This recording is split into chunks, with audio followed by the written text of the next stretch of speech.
My guest on this week's episode of Suds Search is Andi Jarvis, Strategy Director at Eximo Marketing. Andi is one of my favorite conference presenters. We filmed this conversation a few weeks before Andi keynoted the Brighton SEO conference. He hosts a really excellent podcast called Strategy Sessions, and he also frequently guest lectures at universities throughout Northern Ireland, including his alma mater, Ulster University. He's a must-follow on social media. If you're not following him already, check him out on Twitter at the handle Andi Jarvis. Remember, Andi is spelled with an I at the end. We have a lot of guests on Suds Search who are good at a specific thing: link building, Facebook ads, or technical SEO, for instance. Andi is really good at something that's a little more holistic. He's a strategist. Good tactics without a good strategy seldom work out well. A strategist's expertise lies in their ability to humbly listen to the person paying the bills to make sure that tactics are aligned with goals and that everyone involved in a project is rowing in the same direction. I love marketing strategy, and so it was a real treat to sit down with someone who has Andi's level of expertise. Grab something cold to drink and join me for a conversation with Andi Jarvis. We'll talk about academically trained marketers vis-a-vis self-taught marketers. He'll tell me a little bit about destination marketing, and I'll see if I can get Andi to tell one of his famous dad jokes. All right, Andi Jarvis, welcome to Suds Search. How you doing? I am top of the world. Thank you for having me, Mark. I'm really excited for this one. Preparing for it, I noticed we have a lot of guests who are very good about talking tactically. We've had people who are link building experts, for instance, or know how to do a site audit really well, or run LinkedIn ads. But you're really a specialist in marketing strategy. We're talking about something I think a little bit more holistic and less blocking and tackling. Tell our audience a little bit about Eximo Marketing and what you guys specialize in. Yeah, so I'm glad you didn't ask me any questions related to those things you mentioned at the beginning, like site audits, LinkedIn ads, because I can't do any of that. There was a time maybe when I could, but I think what I learned over the years, I've been in marketing 20 years now, and sort of started tactically and kind of worked my way through. And there's a point, I think, in a lot of marketers' careers where you kind of sat in a meeting, usually a meeting that's not going too well, and you start to think, well, hold on, everything we've done has been brilliant. We've done all the bits we said we were going to do. We've achieved the things we thought we were going to achieve by doing these things. And yet there's still a very angry person at the other side of the table demanding more from us or wanting to know why. And I was in far too many of those meetings in my agency days. And when I started to look at what that was, the problem was the strategy wasn't right. So the tactics can be as great as you want. You can be delivering, you can be knocking it out of the park. And if you haven't got that bit right, then everything else is wrong. And I think if you're in an agency, or even if you're in-house really, the phrase you often hear is, we're not aligned, or this activity is not aligned. And when you start to hear the word, we're misaligned or not aligned, or you're not aligning with us, that was the sort of starting point in me going, well, why aren't we aligned? Okay, well, there's this strategy thing. Okay, well, why aren't we aligned with that? We didn't even know what that was. Oh, right, okay, you didn't tell us that, but now we're being kicked for getting it wrong. So over the last 10 years, I went back to university, or to school, as you guys call it over there, and studied a postgrad in marketing, and started asking more questions, talking to more people, reading some different things, and kind of built out a strategy process and started getting to the place. And now, I suppose the way I see it is, strategy is where you're going, tactics is how you're going to get there. That's kind of the simple way I try and explain it to people. Well, first of all, I can't believe you've been in marketing 20 years. You look too young for that. I started at the age of 5. That's all it was. Exactly. So, but really, a lot of this stuff is understanding the essence of the business. Getting down into the details. There are a lot of stakeholders that you have to get in touch with. There's a lot of information together. It sounds really challenging. It sounds daunting almost. When you're starting an engagement with a client, what are the kind of first 2 or 3 steps to start to eat that elephant one bite at a time? So I say to clients, one of the things in the sales process, right, is that a lot of the time they bring me in as a marketing strategist because they want answers. They have problems and they need an answer. So often the sales are going up nicely, but there's a new board or a new somebody who wants sales to go up in double digits. Or sales are going down and they want to stop that and they want to bring them back. Or there's a new product to launch and they need a lot of sales. They're kind of the 3 key times I often get engaged. And, I know I'm being brought in to give clients answers. And I say as part of the sales process, look, I'm here to ask questions, not to give you answers. Well, not initially anyway. Because 90% of the time, most of what you need to know is in the organization anyway, right? And you just need to pull it and streamline it and get it out of people in a systematic way. So to me, I start by spending days and days and days just asking questions, listening. That sort of newbie benefit where you can go, okay, well, why do you do that? What's the benefit of that? And has that worked before? And how do we know that? How can we prove that to be true? And just asking a lot of those questions. But I have a process for it. And I think that the easy answer to the question you asked is that there's two foundation stones to this process for me. And that is, what does your company do and who do they do it for? And if you can answer those two questions really succinctly, everything else becomes much, much easier from a strategic point of view. And it sounds really, really, really, really, really, really, really simple. But you'd be amazed the number of times you say to companies, so what is it you do? And then 30 minutes later, you're still sat there going, I thought, yeah. And you're like, right, so if it's taking you half an hour and 6 people to answer this, right? You've got 150 staff out there and only 20 of them work in this building. How do they all know what you're doing? How do all of your customers know what you do if it's taken the CEO, the CFO, the CMO, and the C whatever, or half an hour to answer that question? So let's boil that down first. Who do you do it for? Everybody. No. You don't do it for everybody. It's like, so you kind of get those two things right. And almost everything else you do is just the connection between those two things. So that tends to be where I start. What do you do? Who do you do it for? Get that down, get it nailed really tightly. Everything else becomes much easier after that. That's interesting. Yeah, and I can imagine the challenge. So the other thing you mentioned early on is this. You have this academic background that I thought was really interesting. And you mentioned it here already. You have a master's degree in marketing. You focus... A lot of the content on your site is about academic findings and academic rigor that you bring to the table. Yeah. You actually spend time, it appears, at colleges and universities lecturing students. So something clearly, I couldn't wait to get out of school. Something about school must have appealed to you. But many of our guests, I think, talk about their professional lives, and whatever's going on in their agency is kind of what shapes them. And that's what they come on here and talk about. How have you been able to take what you've learned from the university world, the academic world, and bring it to your agency and help clients?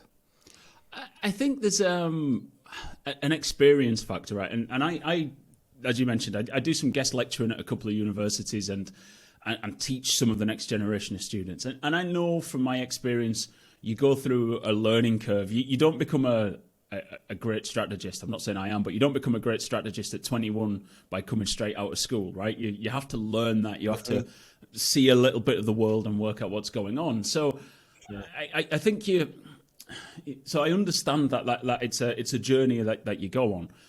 But what I find with the academic background is that it gives you structure and understanding and process. And when you're in an agency, when you're in a consultancy, and I tend to say consultancy more than agency, but look, it doesn't really matter. But when you're in the job of working and helping other people's businesses, right, you're in the job of selling structure. Everyone can come up with a good idea once, right? Any idiot can do that. What your job is to repeatably do this over and over again for different clients, often in the same sector, sometimes in different sectors, different challenges, different parts of their business cycle.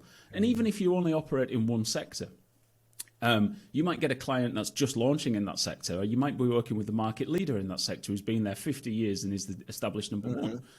You might as well be marketing two different things.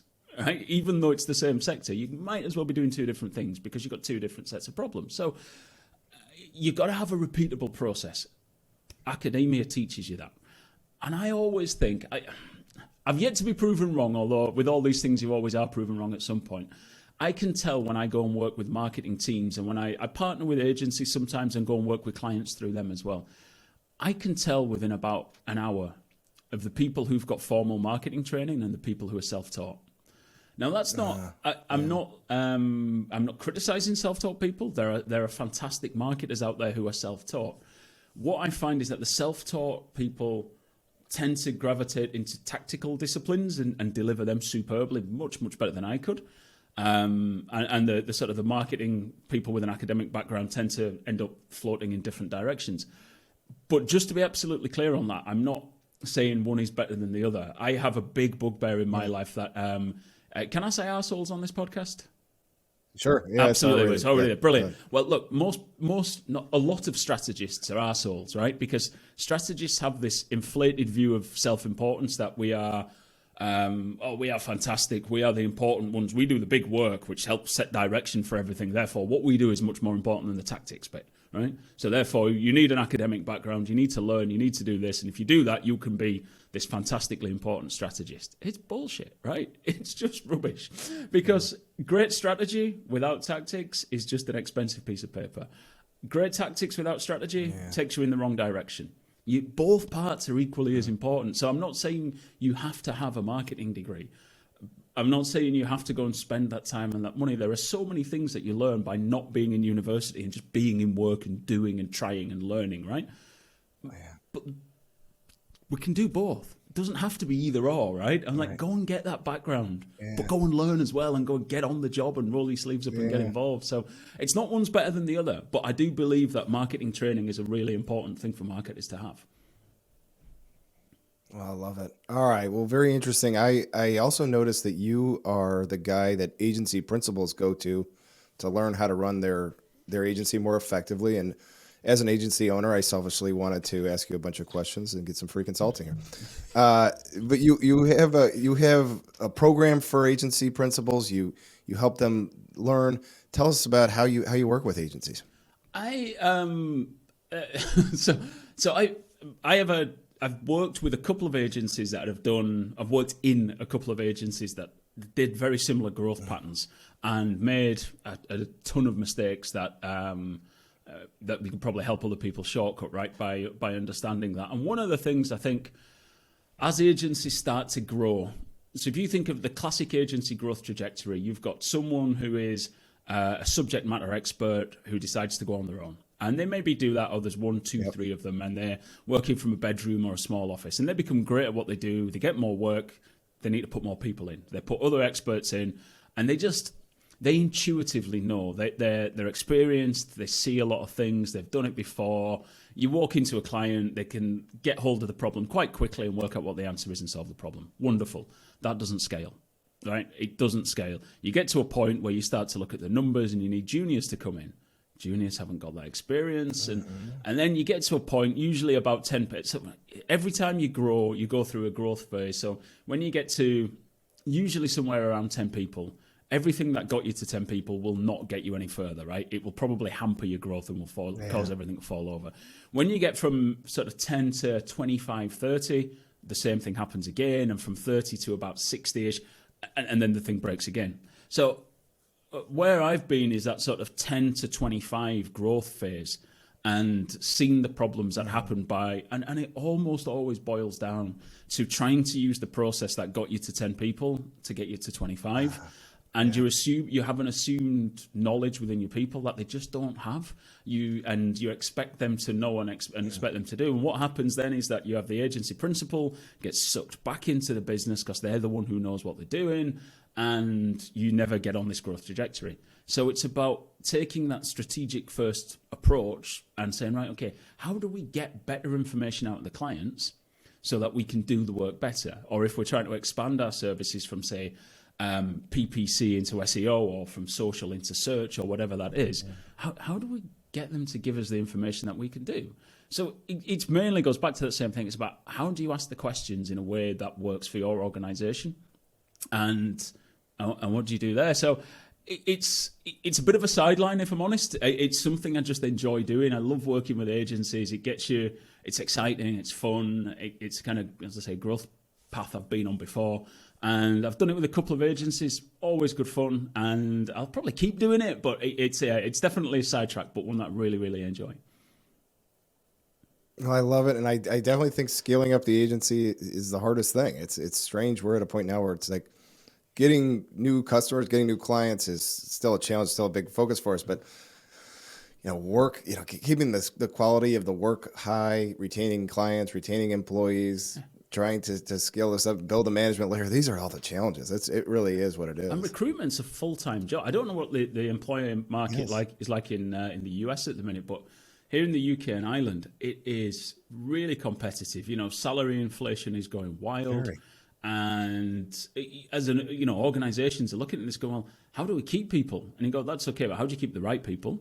And then how do you recruit them? And you can't just keep throwing money at people. You pay them what they're worth, but you got to find a way to attract talent as well. And that's a whole full-time job. And if you're trying to do that, as well as kind of being the savior on the horse, riding into, it's all right, client, I'll solve this problem. And then you ride.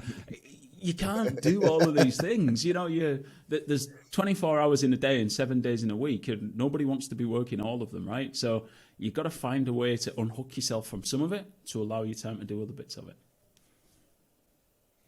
All right. Well, I want to do another question that was near and dear to my heart was about destination marketing. I've never had a guest on to talk about destination marketing. And the reason I'm passionate about this show that we're on is really about my neighborhood. So it was Suds Search is about all these agencies in the neighborhood and microbreweries. That's all we had there. And so the agency people would meet in the breweries, and that would be where the best conversations happened. And that's why we made it a podcast. I want to come to your neighborhood. I love that's right.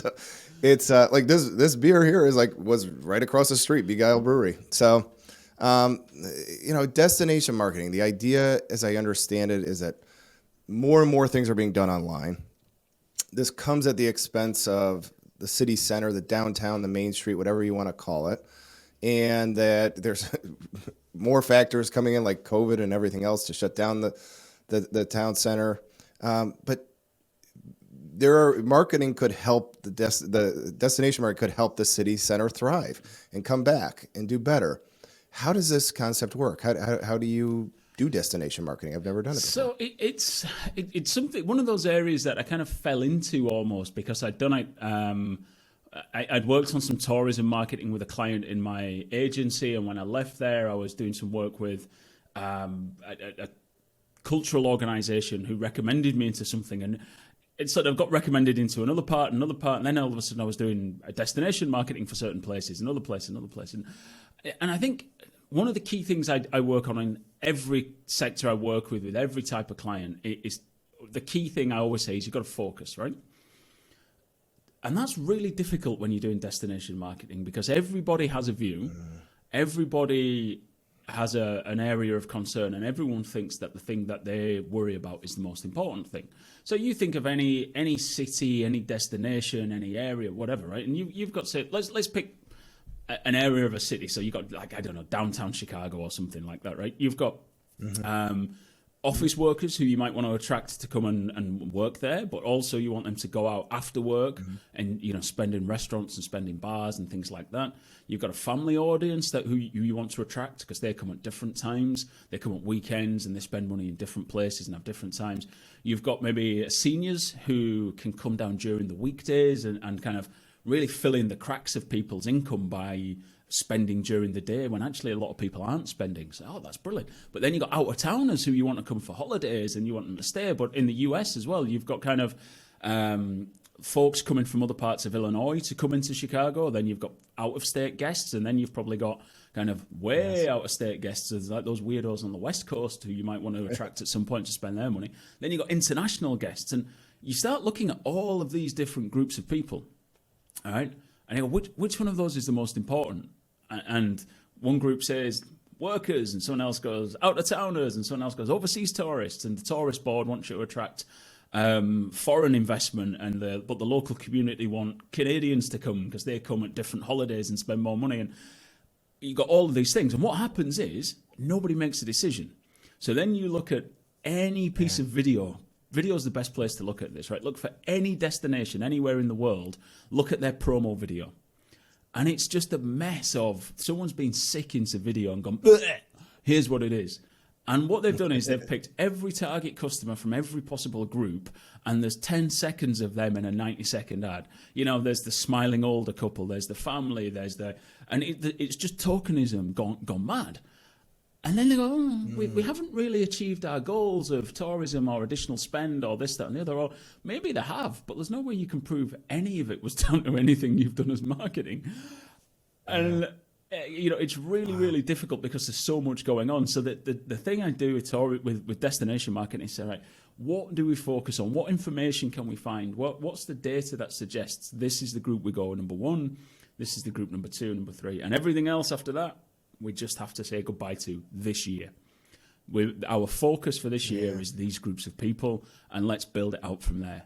Now, to be honest, I think destination marketing is probably closer to being a politician than it is to being a marketer, because it's all about stakeholder management. When you've got a group of people who run museums screaming at you saying, why aren't you targeting families? And you've got a thing in your hand that you're looking at the data going, because the people we're targeting spend 10 times more every time they come. But to them, that's their business that you're not supporting. So, it's a very politician-style role. You feel like you got a job at the United Nations in destination marketing. You're like, that. When I retire from marketing, I'm going to work for the UN, because that's the sort of job you can bounce straight from there into that. I like that. I like that very much. Well, listen, one last question about strategy and marketing strategy specifically. So there's a lot of this question and answer period that you go through. There's a lot of foundational stuff that you're building. And then I liked how you put it. You're going to connect all these things. How do you make sure that after you've developed a strategy, that the strategy is you've done this hard work that you mentioned, that it actually gets implemented, that the rubber meets the road, and people actually do what the strategy is supposed to be done?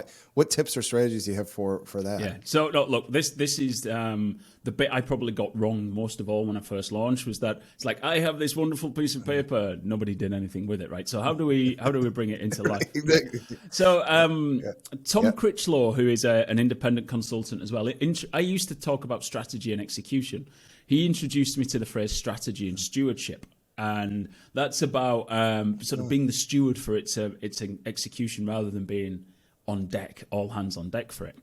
But there's a couple of practical tips that I came up with. The first one is that I deliver to clients a one-page marketing strategy. Now, I learned the hard way. I once presented, I think it was about 73 pages to a client over about 4 hours of this marketing strategy. And do you know what? Everything in there was absolute genius. It was probably the biggest and best piece of work I've ever done.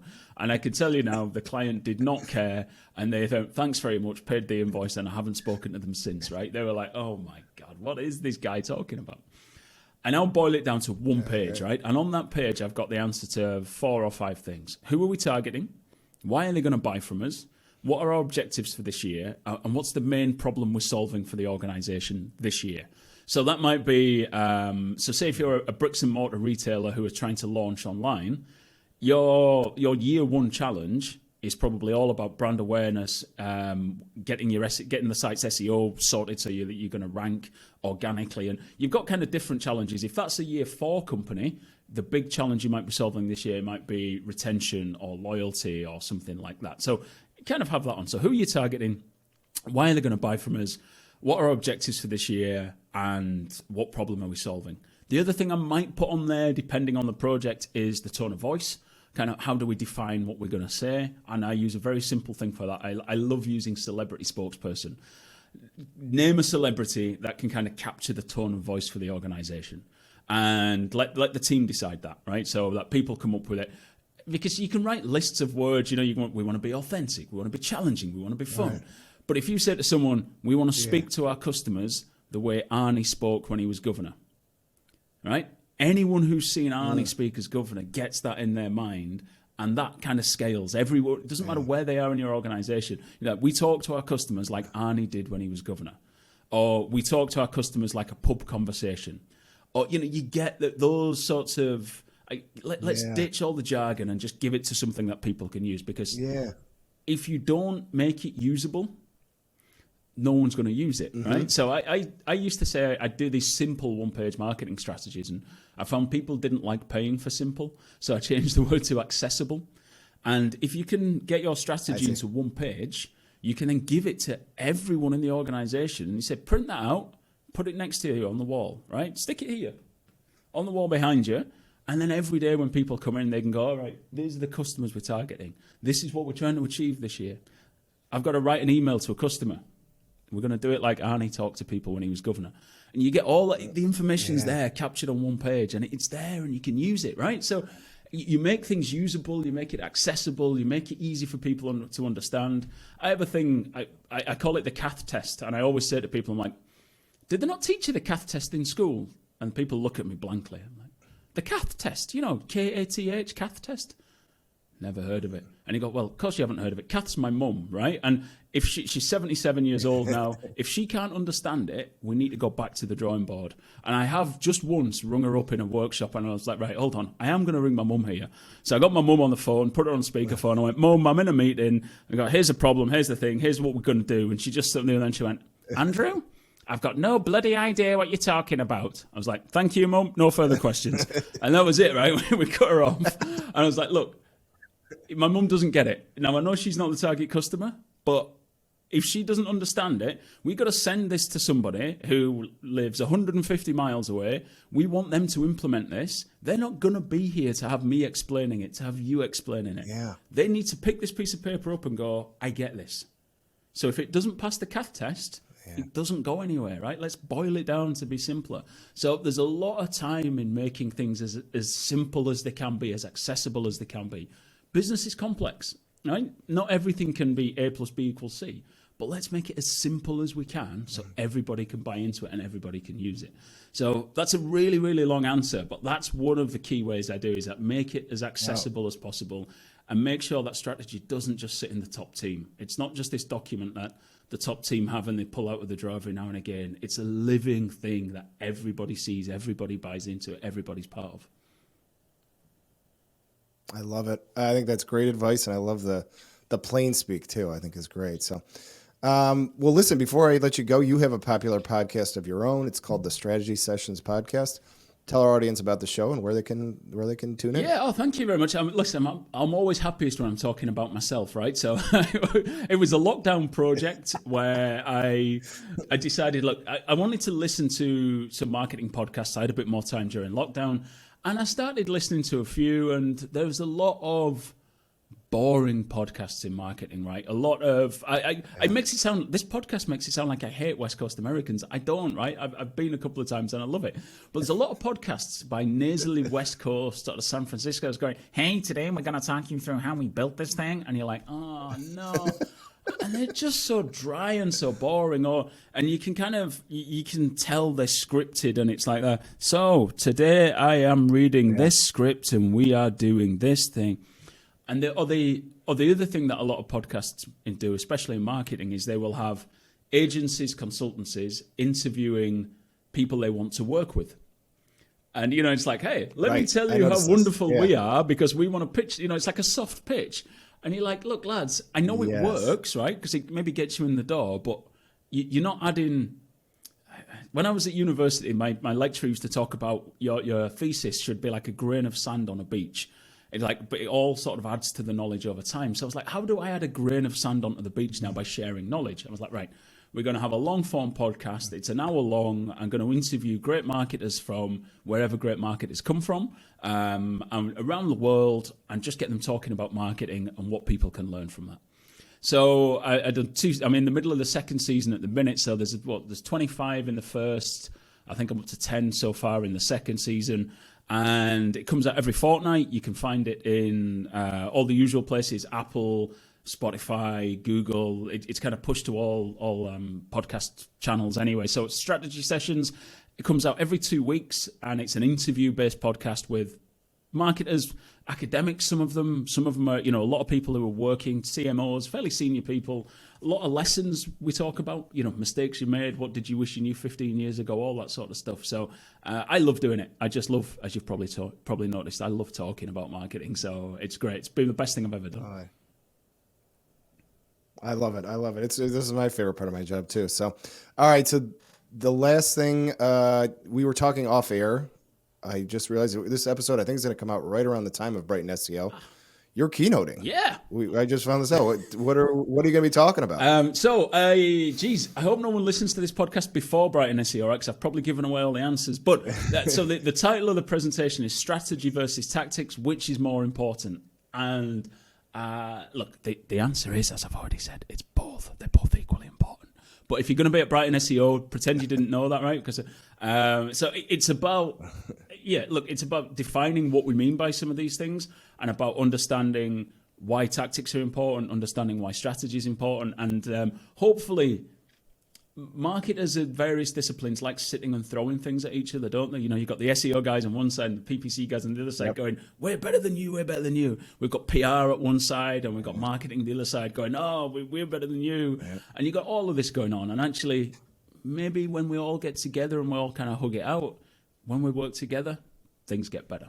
So that's the approach. That's what we're going to be talking about.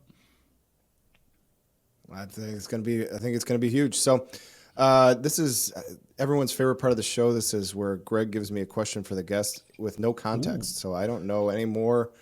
And it can be kind of a high wire act for both of us. So for Andi Jarvis, he says, dad joke tweets. Does that ring a bell to you at all? Dad joke tweets? Sorry, this is something I just was not prepared for. So look, I love a bad dad joke, right? I just think they're brilliant. They make my life better, the bad jokes. And not even jokes, something like visual comedy as well. I saw one yesterday, which was, so yesterday was, it's the 2nd of March today, so yesterday was the 1st of March. And it's kind of a joke in 3 parts. It's a visual one, but hopefully it'll work when I tell you it. A guy says to a girl in the first part, when's your birthday? In the second part, she says, March 1st. And in the third part, he then starts marching around the room, stomping his way around, going, okay, that's a bit weird. So when is your birthday? I'm sorry, I've killed that by trying to explain it. But stupid stuff like that just has the capacity to me just to go, mate, I love it, right? I love it. And the best thing about dad jokes is Christmas cracker jokes, which I think are more of a British thing than anything else, right? Do you have Christmas crackers in America? I don't know what that is. No. Right. So it's a British tradition, right? On Christmas Day, you have these crackers, you pull them apart. They always have some terrible gift in them, like tiny, tiny things. And they always have a bad joke in them. But the thing with bad jokes is that, oh God, I'm getting really boring now. But the thing with comedy is that you tell a joke, you immediately divide a room into 2 parts. People who get the joke and people who don't get the joke. Yeah. So all Christmas cracker jokes are terrible jokes and really like dumb, stupid humor. Because you've got, you've got a 4-year-old around the Christmas table and you've got your 85-year-old granny around the Christmas table. So you have to tell a joke that works for everybody. So to do that, you just need a joke that everybody can get. So they're often stupid, daft humor. And everybody's kind of like, oh, no, isn't it? So you unite everybody, and that's why they work, and that's why they're there. And it's the same thing. You take that approach to conference speaking, right? You can make jokes from the stage. Greg does, I do. But you start making highbrow humor, and you split the room straight away into people who are like, I get that, and people who are like, I have no idea what you're talking about. So by using dad jokes, which I love anyway, you immediately unite the room into this kind of, we all get that, even if it's just that's ridiculous. But because everybody gets it, you're all in the same place. So that's why I like them, and they make me laugh as well. Awesome. Well, I'll tune in for more. Listen, Andi, I got to sign off for now. Thanks so much for coming on. We'll be back next week for another episode of Suds Search, but I'll give you a virtual cheers and hope to catch up with you on the road sometime. Cheers, Mark. Thank you very much. I should be in the US. I'm going to SearchLab in Philly. I know that's not exactly close to Chicago, but one day I'll get there and come and say hi. Wonderful. Hope to do it in real life sometime soon. Perfect. Cheers, Mark. Thank you for having me.